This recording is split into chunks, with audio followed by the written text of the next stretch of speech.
Chapter 27, A Wish. That night, in the small dark hut that she shared with Uncle and the sheep, Mig tried to speak of what she'd seen. Uncle, she said. Eh? I saw some human stars today. How's that?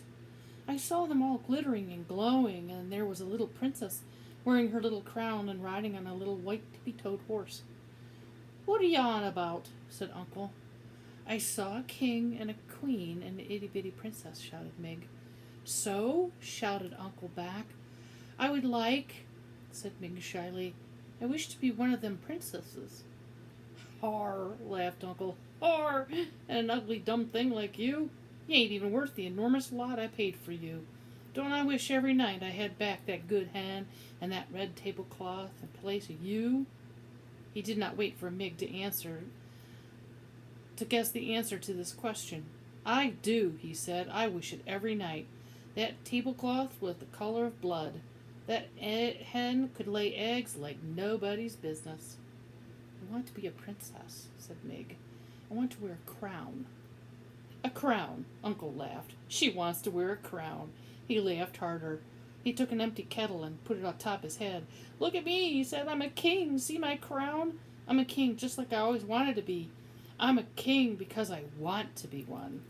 He danced around the hut with the kettle on his head. He laughed until he cried, and then he stopped dancing and took the kettle from his head and looked at Mig and said, Do you want a good cloak to the ear for such nonsense? No, thank you, Uncle, said Mig. But she got one anyway.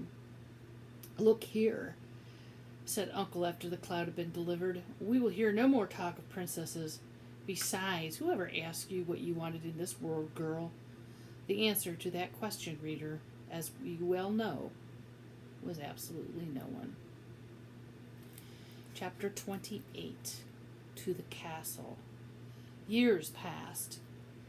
Mig spent them scrubbing the kettle and tending the sheep and cleaning the hut and collecting innumerable, uncountable, extremely painful clouds to the ear. In the evening, spring or winter, summer or fall, Mig stood in the field as the sun set, hoping the royal family would pass her again.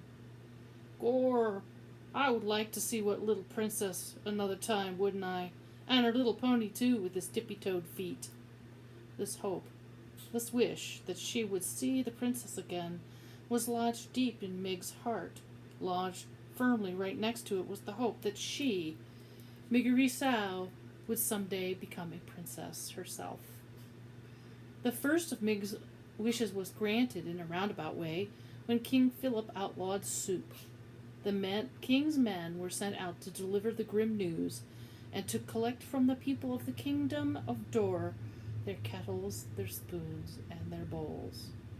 Reader, you know exactly how and why this law came to pass, so you'd not be surprised, as Uncle was, when, one Sunday, a soldier of the king knocked on the door of the hut that Mig and Uncle and the sheep shared and announced that soup was against the law.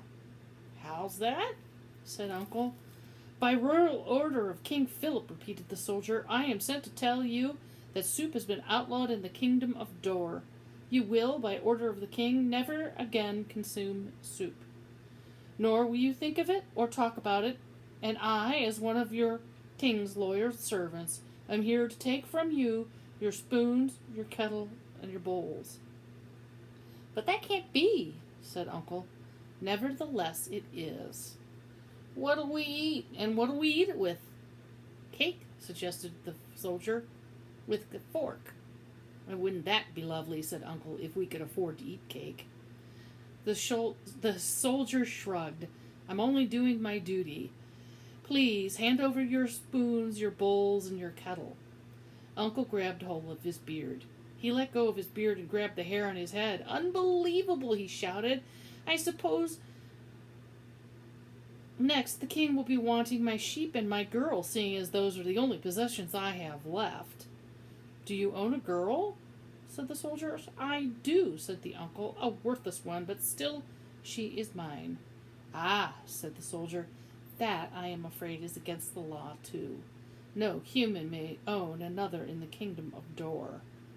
But I paid for her fair and square with a good laying hen and a handful of cigarettes and a blood-red tablecloth. No matter, said the soldiers, it's against the law to own another. Now, you will hand over to me, if you please, your spoons, your bowls, your kettle, and your girl. Or if you choose not to hand over these things, then you will come with me to be imprisoned in the castle dungeon. Which will it be?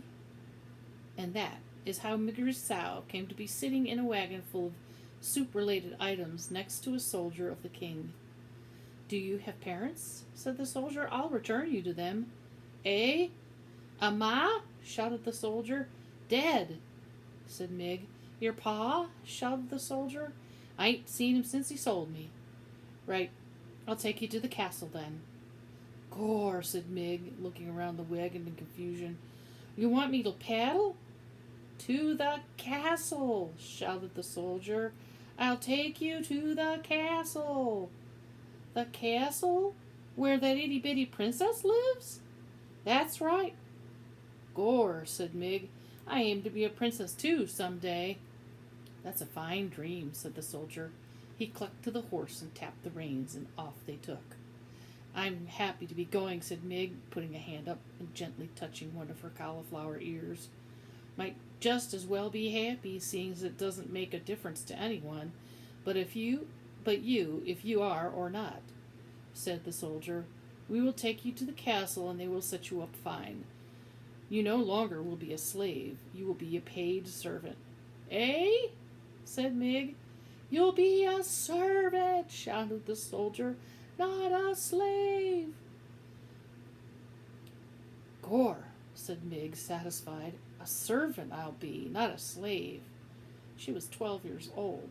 Her mother was dead. Her father had sold her. Her uncle, who wasn't her uncle at all, had clouded her until she was almost deaf. And she wanted, more than anything in the world, to be a little princess, wearing a golden crown and riding a high-stepping white horse. Reader, do you think it's a terrible thing to hope when there is really no reason to hope at all?